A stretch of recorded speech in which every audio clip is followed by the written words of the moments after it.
¿Qué tal? Soy la maestra Adriana Ochoa. El día de hoy vamos a revisar el tema de derecho administrativo.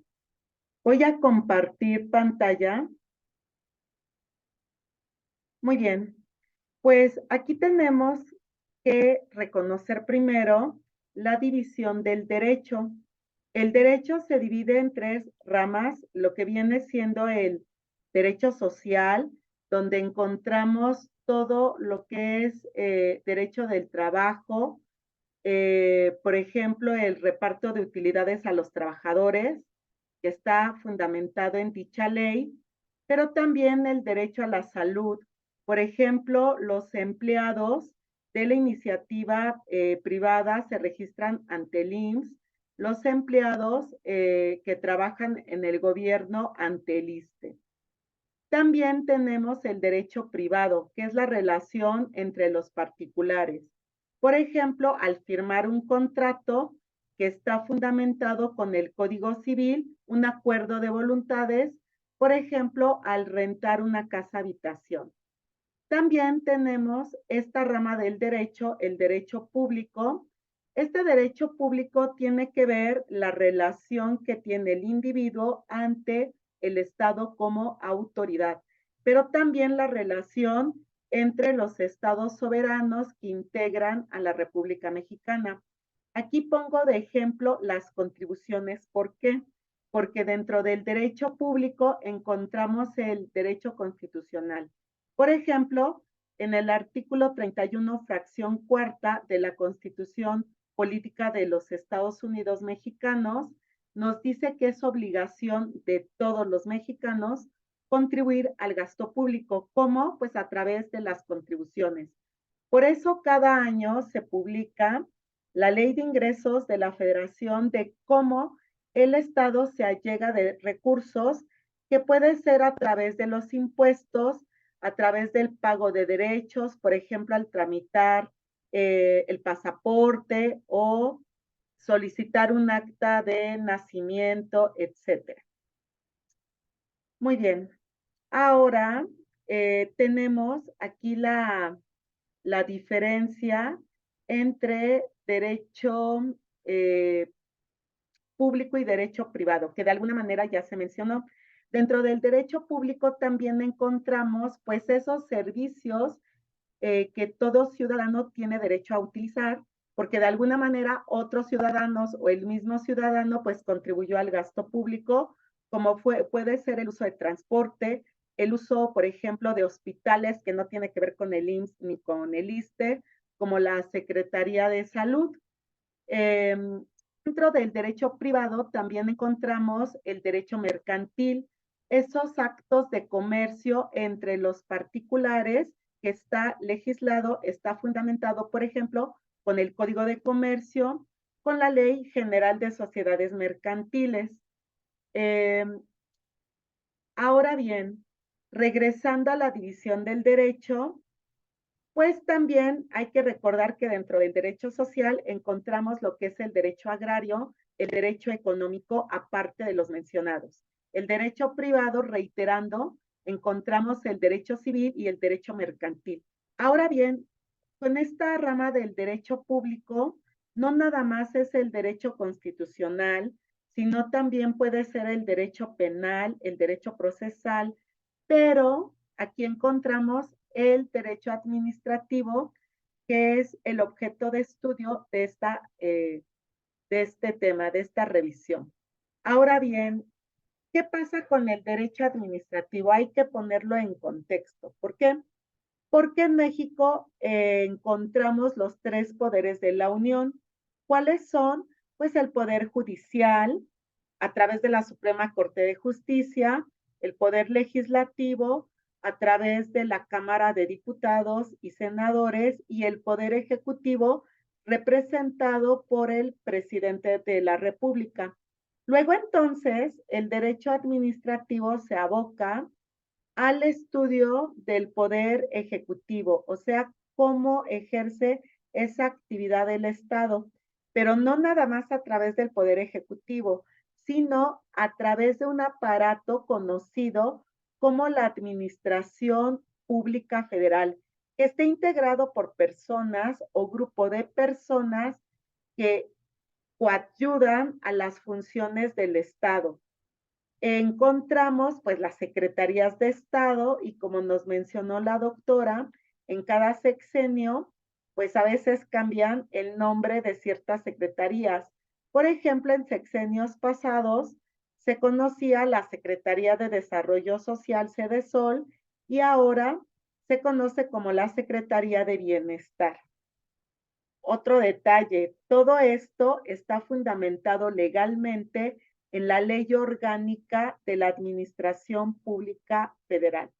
Ahora bien, ¿cuáles son las características del derecho administrativo? Pues que es una rama del derecho público, que está fundamentado, que está por escrito, también que es de uso común, aplicable a todos los ciudadanos, pero también va evolucionando de acuerdo pues a los cambios que ha habido hasta históricos o las mismas necesidades que la sociedad va requiriendo con el tiempo. ¿Cuáles son las fuentes del derecho administrativo? Pues encontramos las fuentes formales, como pueden ser las mismas leyes, pero las leyes también tienen reglamentos que hacen especificaciones a ciertos artículos, pues de la propia ley.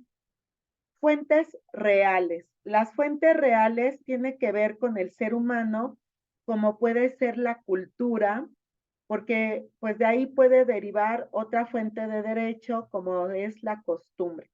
Pero bueno, más adelante lo vamos a revisar. Otra fuente real son los fenómenos naturales, sí. Los fenómenos naturales afectan también en ocasiones, en muchas veces, al mismo individuo. Por ejemplo, cuando fue el sismo de 1985 fue un fenómeno natural, pero que afectó, por ejemplo, al cambio del reglamento de la construcción. También tenemos las fuentes históricas, pues el ser humano se ha ido también evolucionando de ser nómada, se volvió sedentario a través de la agricultura y pues se fueron creando comunidades y dentro de estas, pues la relación entre los individuos, pues se tenía que volver de alguna manera armoniosa a través pues de ciertos lineamientos pues para la convivencia. Seguimos con las fuentes del derecho, la jurisprudencia, que antes eran 5 casos, se emitía una resolución, después 3 casos y después quedó en una sola resolución. Como había mencionado, otra fuente de derecho es la costumbre, pues la costumbre, digamos, dentro de ciertos lugares, dentro de ciertas comunidades, o inclusive, pues en el siglo pasado a principios, o desde antes, mucho antes, a lo mejor la costumbre podía ser la palabra de que cumplir una promesa. Por ejemplo, se iba a vender tantas cabezas de ganado y se daba la palabra que eran tantas por tanto y tal día, por ejemplo. Y pues se realizaba, ¿verdad? Bueno, a veces hay ciertas costumbres que no son, digamos, las idóneas, pero es una fuente de derecho.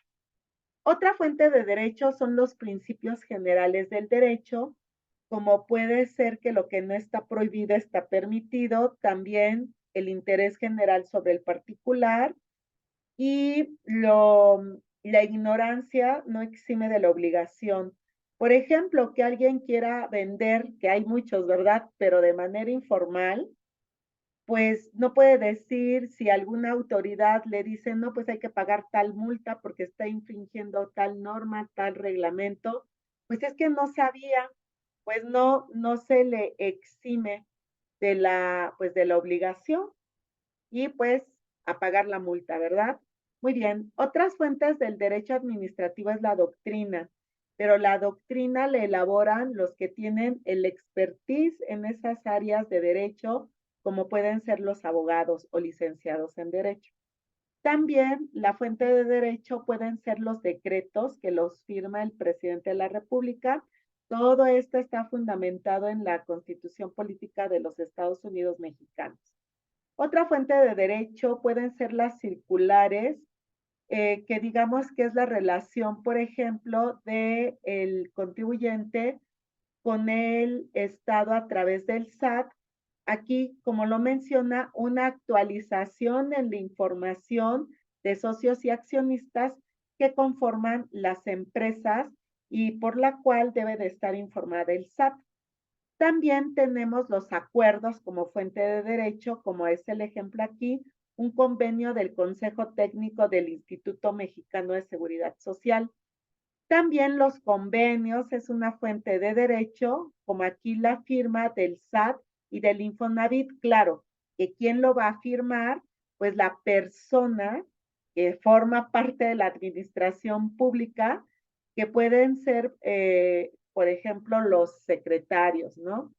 Y tienen la facultad para poder firmar porque tienen esos nombramientos. Ahora bien, vamos a contextualizar a través de este mapa el derecho administrativo, pues se va a ir ejerciendo esas funciones administrativas como a través de actos materiales o actos jurídicos, actos administrativos. Por ejemplo, el individuo, el ciudadano, el contribuyente en este caso, puede ampliar su esfera jurídica que le puede beneficiar cuando se le condonan multas. Por ejemplo, cada mes tiene que presentar su declaración. Está obligado, por ejemplo, al ISR, impuesto sobre la renta, al IVA, al impuesto al valor agregado. Debe de presentarlo en tiempo y forma. Si no lo presenta en tiempo y forma, se presenta extemporáneo, pero puede ser espontáneo. ¿Qué quiero decir con esto? Que el contribuyente se da cuenta, obvio, que no pagó en tiempo y forma, pues ese impuesto histórico lo tiene que actualizar a través del Índice Nacional de Precios al Consumidor y una vez que el impuesto esté actualizado, hay que calcular los recargos y eso lo puede presentar el contribuyente de manera espontánea, extemporánea y espontánea. Pero ¿qué pasa cuando la autoridad se da cuenta que el contribuyente no presentó en tiempo y forma? Pues se puede hacer acreedor a una multa. Entonces, en ocasiones se le puede condonar ese acto administrativo de la esfera jurídica del contribuyente, se amplía, le beneficia.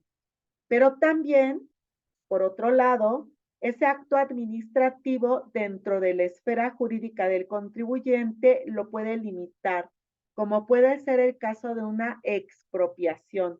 Aquí en la Ciudad de México hace muchos años, cuando se iban a hacer los ejes viales, pues tenían que expropiar propiedades de los ciudadanos previa indemnización. Entonces limitaba al ciudadano ese acto administrativo. También tenemos pues los contratos. Por otro lado, de acuerdo a la Carta Magna, la Constitución, hay derechos y obligaciones de los ciudadanos, eh, pero también de ahí derivan otras leyes de la Constitución, como el artículo 123, por ejemplo. De ahí deriva la Ley Federal del Trabajo, pero encontramos dentro de los medios de defensa de los particulares los recursos administrativos y el juicio contencioso. Por ejemplo, y volviendo al contribuyente, ¿por qué hay esos medios de defensa? Porque el Estado se puede exceder en sus funciones y existe la Procuraduría de Defensa al Contribuyente, el PRODECON, donde apoyan al ciudadano ante, por ejemplo, el SAT, puede ser el Infonavit, puede ser el IMSS, de ciertas situaciones. Por ejemplo, pues resulta que al contribuyente le congelaron sus cuentas bancarias. Va al banco, pues parece que es el SAT, pues va al SAT, pues resulta que era un contribuyente no localizado. Por eso no llegó ningún escrito, ni que ahora se usa ya el buzón tributario, nada. En ese caso, pues el contribuyente se respalda que hizo el trámite en tiempo y forma y a través del PRODECON lo pueden apoyar, por ejemplo, en resarcir el daño, porque no crean que nada más ya compruebo y ya descongela las cuentas del SAT, pues lleva un procedimiento, pero mientras está afectando económicamente al contribuyente y el PRODECON lo apoya. Todo esto que estoy comentando en este ejemplo en particular está fundamentado con el Código Fiscal de la Federación. Por ejemplo, bueno, en los recursos administrativos pues se pueden revocar, se pueden modificar o se pueden eliminar esos actos. El juicio contencioso, que es otro medio de defensa también del contribuyente, que el PRODECON puede apoyarlo, y si no, pues a través de un despacho de abogados, pero eso obviamente tiene un costo. Bueno, por ejemplo, el Seguro Social informa al contribuyente todo por escrito, fundamentado legalmente, de que hay una diferencia de pago en sus aportaciones de seguridad social, que el contribuyente no está de acuerdo, tiene sus evidencias. Por otro lado, el IMSS tendrá las suyas, pero a través de un juicio con los tribunales, creo que está el Tribunal Fiscal, pues ahí se va a dirimir, se va a decidir si es a favor o en contra del contribuyente, pero mientras le está afectando de alguna manera y también lo tiene que informar en unas notas aclaratorias a los estados financieros de que hay un pasivo es una obligación, un pasivo contingente, porque no se sabe, insisto, cuál va a ser la resolución. Muy bien, ahora, ¿cómo está estructurado este poder ejecutivo o lo que viene siendo también la administración pública? Está organizado de manera centralizada. Como ya lo mencioné, su fundamento legal es la Ley Orgánica de la Administración Pública Federal. Centralizada, ¿por qué? Porque hay un orden jurídico, un orden jerárquico, hay una subordinación. Entonces, en primer término, Presidencia de la República, Secretarías de Estado, departamentos administrativos y la Consejería Judicial, si mal no recuerdo, del gobierno federal, centralizado. Pero si ustedes observan aquí en el mapa, existen órganos administrativos desconcentrados. Ejemplo, Secretaría de Hacienda y Crédito Público la encontramos centralizada. El órgano administrativo desconcentrado es el SAT, Servicio de Administración Tributaria, pues que de alguna manera tiene cierta autonomía, se encarga de la recaudación, entre otras funciones. También tenemos el órgano administrativo descentralizado. Va derivando de esta parte centralizada. Por ejemplo, organismos públicos descentralizados como la Lotería Nacional. ¿Por qué? Porque la Lotería Nacional tiene personalidad jurídica propia, así como patrimonio propio, pero está descentralizado. ¿Por qué? Porque lo está coordinando la Secretaría de Hacienda y Crédito Público. Otros órganos administrativos desconcentrados es lo que se conoce como empresas paraestatales o empresas de participación estatal. La característica que tienen es que una parte de su capital es público del gobierno y otra parte de su capital es privado. Un ejemplo es Liconza, que se encarga de la industrialización y distribución pues de la leche. Y otro órgano administrativo descentralizado son los fideicomisos públicos, sin olvidar que la figura del fideicomiso forma parte del derecho privado, o sea, entre particulares, pero se vuelve público cuando hay participación del propio gobierno o inclusive de empresas paraestatales. El ejemplo es Fonatur, el Fondo Nacional de Fomento al Turismo, que se puede encargar, entre otras cosas, como el turismo sustentable, así como, pues digamos, crear inversión, pues nacional, ¿verdad? También extranjera, y pues ir recaudando, allegándose de recursos económicos, tanto de turismo nacional como extranjero. Pues eso sería todo. Gracias. Aquí tenemos nuestras referencias bibliográficas. Hasta luego.